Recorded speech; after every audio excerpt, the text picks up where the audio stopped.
A paz do Senhor Jesus. Vamos começar mais um cafezinho com Jesus, meus irmãos. Hoje é o quarto estudo sobre o fruto do Espírito Santo, né? Eu vi que vocês têm aprendido bastante, vocês aprendem até rápido. Basta, irmãos, vocês darem ouvidos mesmo à palavra de Deus, né? Nós entendemos aqui que o fruto do Espírito Santo está baseado em Gálatas 5, 22 e 23, aonde ele fala dos frutos, né? E ontem nós falamos um pouco sobre algumas coisas sobre os frutos, né? Mas hoje eu quero que você não abra em Gálatas, eu quero que você abra em 1 Samuel, só para a gente começar já a aquecer os motores, né? Em 1 Samuel capítulo 16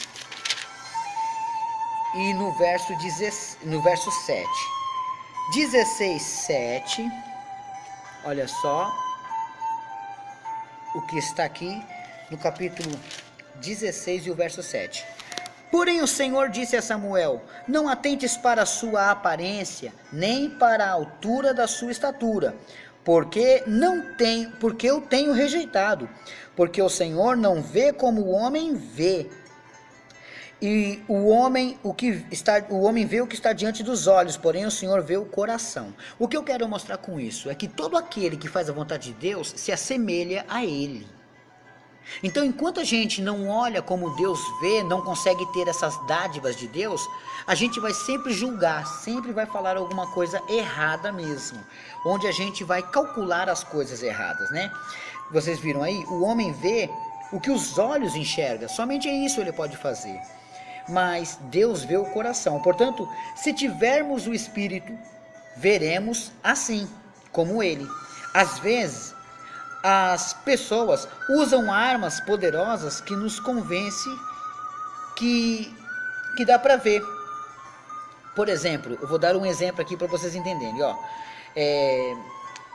As armas poderosas deles é uma maneira de eles fazerem a gente imaginar como eles são. Tá entendendo? Mas isso não é uma dádiva espiritual de Deus. Então a gente calcula muito e julga errado, a gente pensa demais, mas o que pode nos fazer julgar as coisas é pelo Espírito Santo, e a única maneira é pegar a vida da pessoa, colocar dentro da Bíblia Sagrada. Bateu? Legal. Não bateu? Está em pecado, está em erro, precisa conserto. Então temos que entender que os frutos do Espírito Santo são coisas maravilhosas que vão nos ajudar, tá entendendo? Agora, tem pessoas que não fazem esses frutos, né? Dá uma olhadinha comigo em Josué, vamos lá? Josué, depois de Deuteronômio, capítulo 9 e o verso 3 a 5. Olha só, Josué, depois de Deuteronômio, Velho Testamento, capítulo 9, do 3 ao 5, diz assim, ó. E os moradores de Gideão, ouvindo o que Josué fizera com Jericó e com Ai, usaram também de astúcia e fingiram, olha a palavra, fingiram, embaixadores, e tomaram sacos velhos sobre os seus jumentos, colocaram como se fossem panos velhos, né? E odres de vinhos velhos e rotos e remendados, e nos seus pés sapatos velhos e remendados, e vestidos velhos sobre si, e todo o pão que trazia para o caminho era seco e bolorento. Por que esses gibeonitas fizeram? Eles ficaram sabendo da fama do povo de Deus. O povo de Deus estava destruindo tudo que estava pela frente naquela época. O que aconteceu? Eles ficaram com medo e fingiram-se que eram de uma terra distante. Na verdade, eles eram dali do lado, mas eles fingiram que eram de uma terra distante. Assim, eles também começaram a colocar roupas velhas. Para quê? Eu não falei que era um tipo de armas? Para fazer com que o sentimento dos israelitas ali se tornassem assim, como é que eu vou dizer? Piedosos. Eles ficaram com piedade deles e perdoaram, não fizeram nada. Acabaram fazendo uma aliança contra eles, né? Deus não estava de acordo com essa aliança. Então o que o inimigo faz? Eles usam os frutos da carne para nos convencer. Quantas pessoas já te enganou?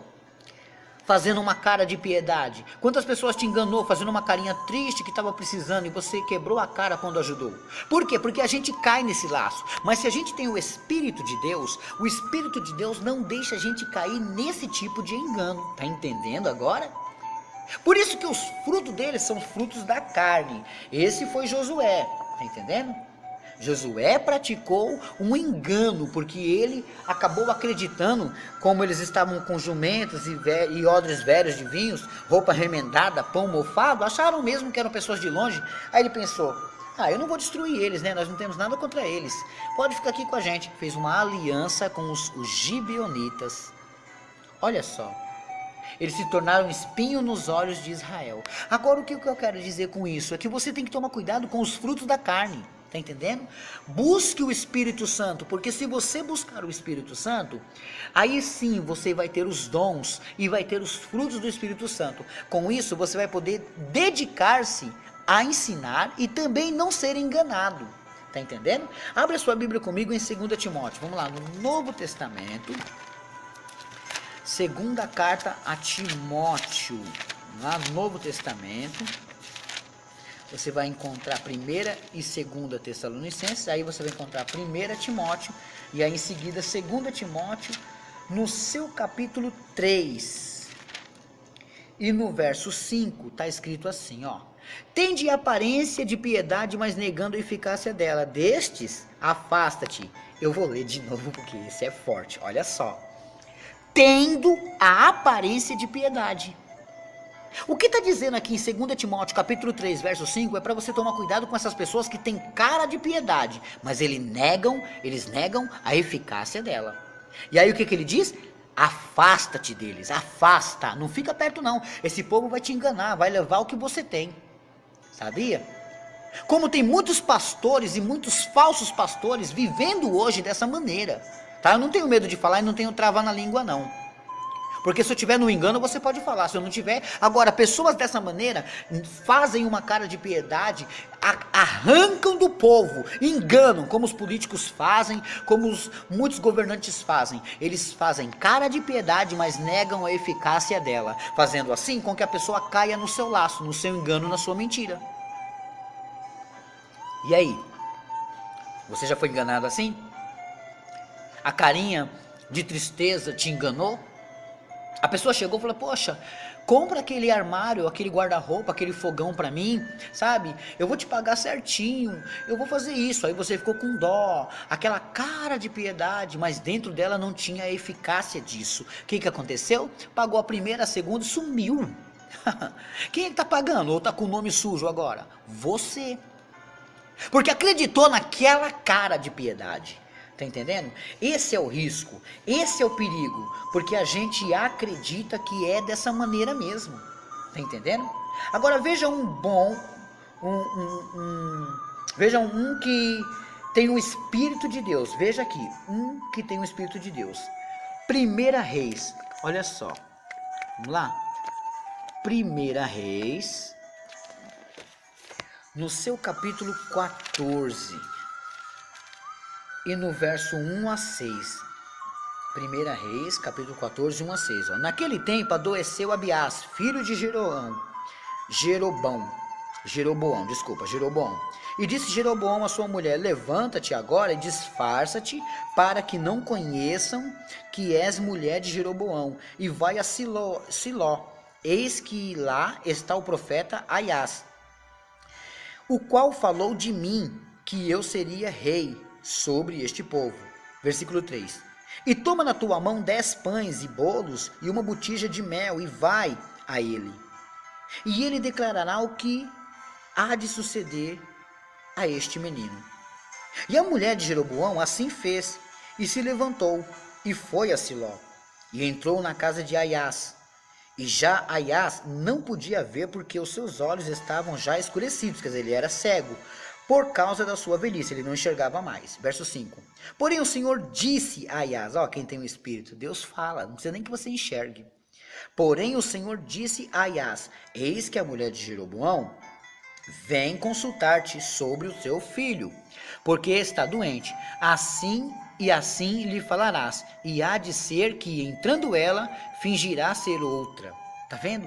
Não vou terminar não, mas se você tiver curiosidade, você continua, tá? 1 Reis, capítulo 14, do 1 ao 6, aí é só você continuar. Eles tentaram enganar o profeta, mas o profeta não foi enganado porque, ainda que ele não enxergava com os olhos, Deus fez ele enxergar de outra maneira. Tá entendendo?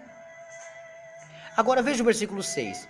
E sucedeu que, ouvindo Aias o ruído de seus pés, entrando ela pela porta, disse ele: entra, mulher de Jeroboão, por que te disfarças assim? Pois eu sou enviado a ti com duras novas. Eita Deus! Meus irmãos, é assim que acontece quando a pessoa tenta enganar o povo de Deus, mas quando é um povo que tem o Espírito. Busca os frutos do Espírito Santo, tá? Esse estudo aqui é para que você busque os frutos. E se você estiver fazendo os frutos da carne, peça perdão, se limpe, pare. Mas venha fazer os frutos do Espírito Santo de Deus. Amém, amém e amém.